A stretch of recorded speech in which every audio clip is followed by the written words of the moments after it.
No dia 25 de setembro de 2016, era dia de ação de graças nos Estados Unidos, mais especificamente na cidade de Knoxville, no Tennessee. Na segunda-feira, Lisa Guy deveria ir trabalhar. Ela trabalhava na área financeira de uma empresa chamada Jacobs, mas ela não apareceu no trabalho, o que era estranho. A chefe dela ligou várias vezes para ela para saber o que estava acontecendo, só que ninguém respondia. Ela ficou preocupada e decidiu ligar para a polícia e eles foram até a casa para verificar o que estava acontecendo. Chegando na casa, os dois carros da família estavam na garagem do lado de fora.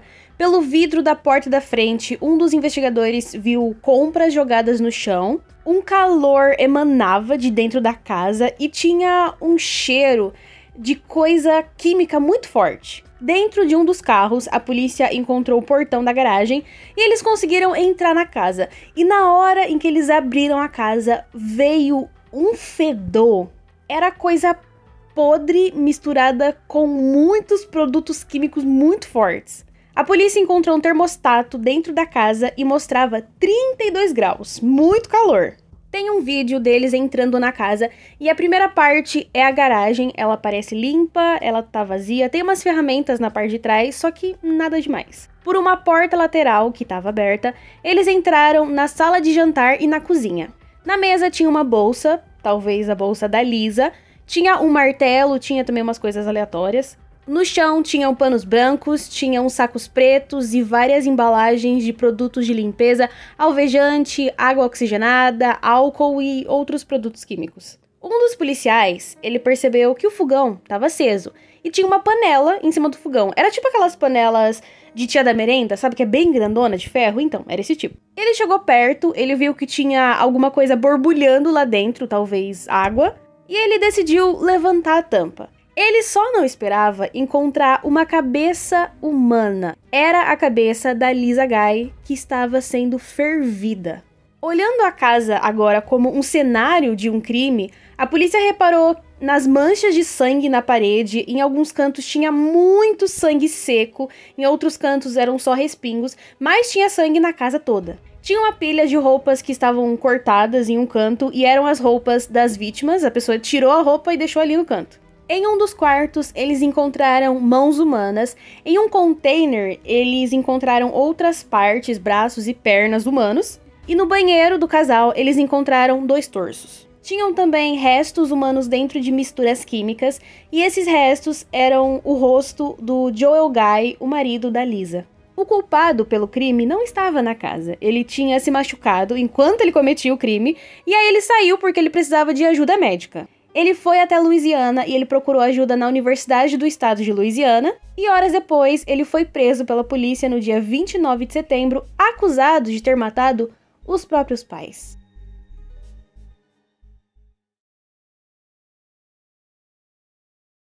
Joel Michael Guy Jr. era um cara estranho, um cara meio folgado.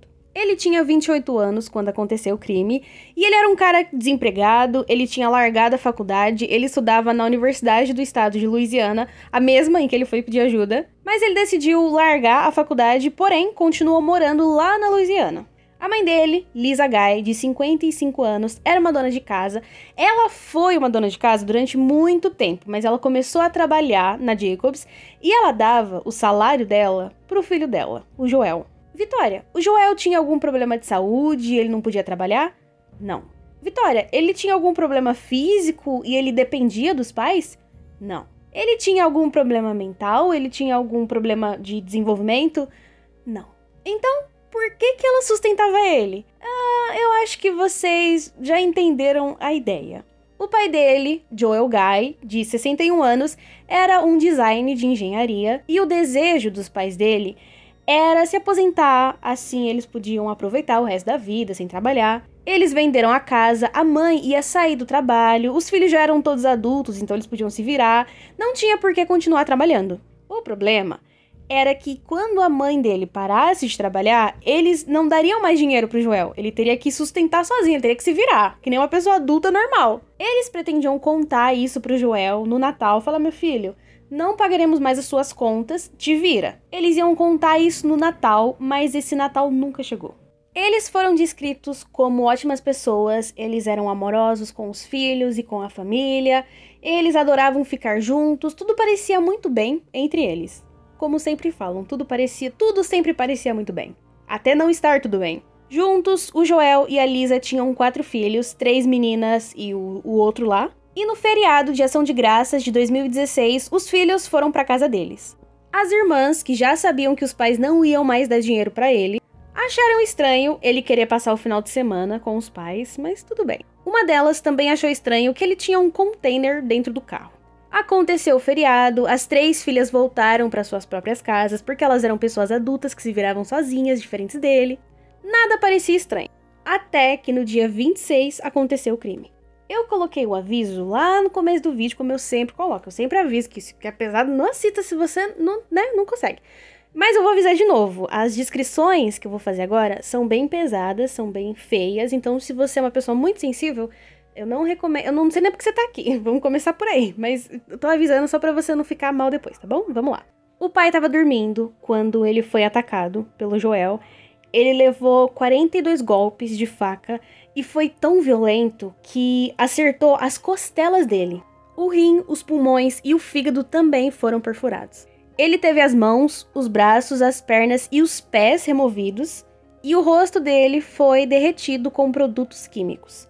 A mãe, ela tinha ido até o Walmart, no mercado, e ela voltou para casa. Nisso que ela voltou, ela foi atacada. Ela levou 31 golpes de facas, também com muita força e muita violência. Os golpes acertaram as costelas dela.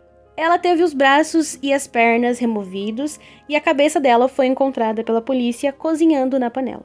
O objetivo dele era se livrar dos corpos, por isso que tinham vários produtos químicos para derreter a pele. A cabeça da mãe foi parar na panela porque ele ia cozinhar e aí ele ia conseguir retirar as carnes e se livrar do resto. Esse crime foi elaborado e foi escrito. Ele tinha um caderno com várias anotações de como ele queria cometer esse crime, como ele iria cometer o crime, na verdade. E ele começou a elaborar esse plano pelo menos 19 dias antes do crime. O caderno é bem detalhado e tinha uma lista de armas que ele tinha que usar. Arma X usada para cortar pedaços, arma Y usada para esmagar os ossos. E, de fato, tinham várias facas espalhadas pela casa quando a polícia entrou lá pela primeira vez. Ele também se preocupou com a investigação da polícia e escreveu para jogar os restos na privada e da descarga e não jogar em sacos de lixo, porque aí seria muito mais difícil para a polícia encontrar os restos. Ele também escreveu que a data do corpo fala a hora da morte e então ele tinha que encontrar um álibi para esse horário que a polícia ia descobrir quando foi que morreu, se encontrasse o corpo. E ele não estivesse lá. Então ele precisava de um álibi. Mas ele foi pego, né? Então nem álibi ele tinha. Tem várias outras coisas e muitas delas foram lidas no julgamento dele. E o motivo do crime, ele também escreveu. Era dinheiro. Ele queria receber o valor de $500 mil.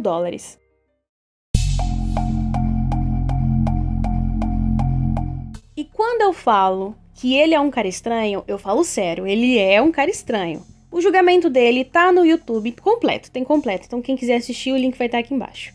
Ele nem pisca, o cara tem zero expressão facial, zero sinal de arrependimento, ele simplesmente não se importa. Ele olha pra lá, ele olha pra cá, às vezes ele balança a cabeça, e não é como se ele não tivesse prestando atenção, ele tá prestando atenção, ele só não tá nem aí.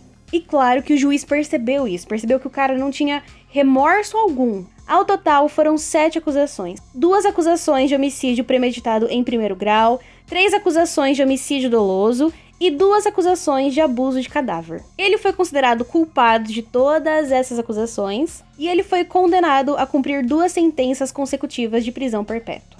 O julgamento dele aconteceu em 2020, quando ele tinha 32 anos. Ele recebeu as penas máximas, não tinha nenhuma prova de que ele era mentalmente instável, porque aí ele seria mandado para um hospital e tarará. Ele sabia muito bem o que ele estava fazendo, ele não era mentalmente instável. As provas no processo foram feitas por ele mesmo, ele literalmente escreveu num caderno o crime dele. E essas anotações foram apresentadas no tribunal, junto com as gravações da casa e os testemunhos. O juiz disse que não tinha possibilidade de reabilitação, que esse cara não ia melhorar. Porque ele não mostrou nenhum sinal de remorso e, na verdade, ele parecia orgulhoso do que ele tinha feito.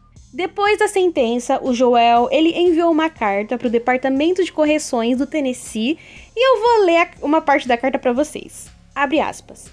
Essa foi uma péssima ideia. Eu estou psicologicamente instável. Estou tendo fantasias de usar os meus dedos para arrancar os olhos desse cavalheiro enquanto ele estiver inconsciente. E, dessa forma, ele não poderá se defender. Eu não quero ter acesso a outra pessoa enquanto ela estiver inconsciente. Fecha aspas. Em resumo, ele não queria um companheiro de cela, ele queria ficar sozinho. Por isso, ele disse, olha, se você deixar alguém aqui comigo, eu vou matar esse cara. O cara queria uma cela só pra ele. E se a gente for parar pra pensar, no final das contas, no final dessa história trágica, ele ganhou exatamente o que ele queria, porque ele não se importava com os pais, ele não tava nem aí pros pais, até porque ele matou eles. Agora, ele tem um lugar pra dormir e comer de graça.